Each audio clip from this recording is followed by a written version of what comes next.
नमस्कार, मैं doctor Manju Jain, retired associate professor from SN degree college Kanpur. मैं पिछले कई महीनों से धर्मार्ग नामक शीर्षक के अंतर्गत कुछ आध्यात्मिक और धार्मिक विचारों को लेकर के, टॉपिक को लेकर के वीडियोज़ आप तक पहुंचाती हूं। तो देखिए बहनों, मित्रों, हमें जो सद्गति मिलती है, या हम कहें कि हम विवेक, रीजनिंग और बुद्धि कहाँ से लाएं, यानी सद्बुद्धि, सही विवेक, सही ज्ञान कहाँ से लाएं। तो जब तक कि हमारा आचरण सही नहीं होगा, हम ये सोच भी नहीं सकते। और ये आचरण हमें धर्म मार्ग पर चल कर के ही मिलता है। जैसे ही हम धर्म का मार्ग अपनाते हैं, वैसे ही हमारे में बुद्धि, बल, विद्या, ऊर्जा सब हमें अपने आप प्राप्त होती है। फिर कभी हम छोटी मोटी परेशानियों से विचलित नहीं हो पाते और सही रास्ते का चुनाव करते हैं। तो इसी टॉपिक पर मैंने आपके लिए एक छोटा सा विचार लिया है, जिसका शीर्षक है समर्पण की शक्ति। और इसको लिखा है, हम तक लाए हैं श्री महेश आर्या जी। महेश आर्या जी, आपका बहुत बहुत धन्यवाद कि आपकी बात मैं जन जन तक पहुंचाती हूं। तो चलिए देखते हैं क्या है समर्पण। ब्रह्मांड में जितने भी प्राणी हैं, उनमें मनुष्य ही है जो कर्म करने में हर तरह से स्वतंत्र होता है।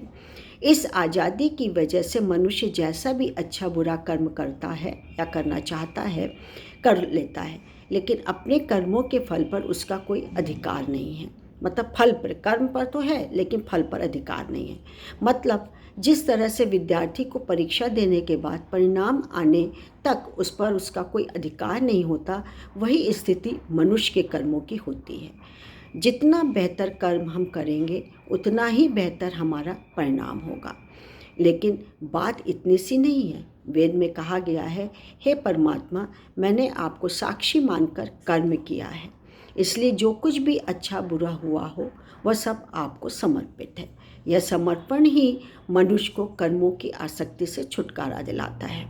हमारे अंदर जैसे ही कर्मों के प्रति आसक्ति होती है, उसी पल हमारे अंदर से ईश्वर से दूरी बढ़ने लगती है, क्योंकि आसक्ति आते ही समर्पण की भावना खत्म हो जाती है।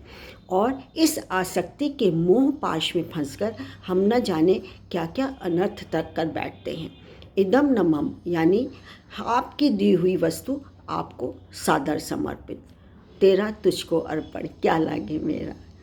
इस दुनिया में अपना कुछ भी नहीं है। जो कुछ अपना दिखाई देता है वह संबंधों की वजह से। जैसे ही हमारा रिश्ता किसी वस्तु या व्यक्ति से खत्म होता है, अपना जिसे कहते थे वह पराया हो जाता है। परमात्मा, जीवात्मा और प्रकृति ने न अपनी होती है और न पराई होती है।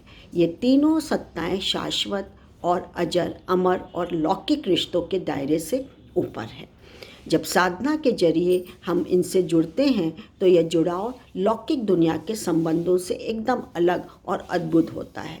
साथ ही जिसलिए इनसे रिश्ता कायम करते हैं, वह भी दिखावटी नहीं होता, क्योंकि परम शक्ति से दिखावटी रिश्ता कायम हो ही नहीं सकता है। परम शक्ति मतलब वो ऊपर देखने वाला।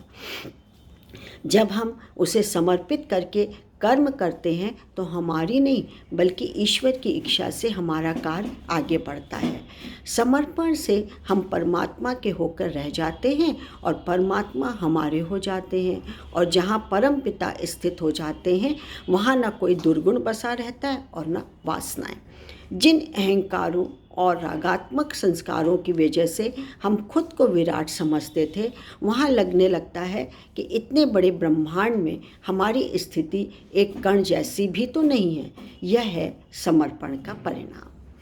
तो मित्रों, अच्छा लगा हो तो लाइक और शेयर ज़रूर करिएगा। फिर मुझे आज्ञा दीजिए। नमस्कार। Thank you.